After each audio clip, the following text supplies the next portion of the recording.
చాలంట చిత్తాన చిత్రంగా ప్రేమనేది పుట్టగా తొలి చూపు చాలంట చిత్తాన చిత్రంగా ప్రేమనేది పుట్టగా 10 మంది అంటుంటే విన్నాను ఇన్నాళ్ళు నమ్మలేదు బొత్తిగా ఆ కళ్ళలో ఆ నవ్వులో మహిమ ఏమిటో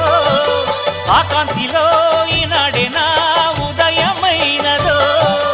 మదిసీమలో ఎన్ని మరుమల్లే గంధాలు మునుపెన్నడు లేని మృదువైన గానాలు మొదటి బలపు కథలు తెలుపు గేయమై తీయగా స్వరములు పాడగా ఏ స్వప్నలోకాల సౌందర్య రాసి నా ముందుకొచ్చింది కనువిందు చేసి ఏ నీలి మేఘాల సౌధాలు విడిచి ఈ నేల నడిచింది ఆ మెరుపు వచ్చి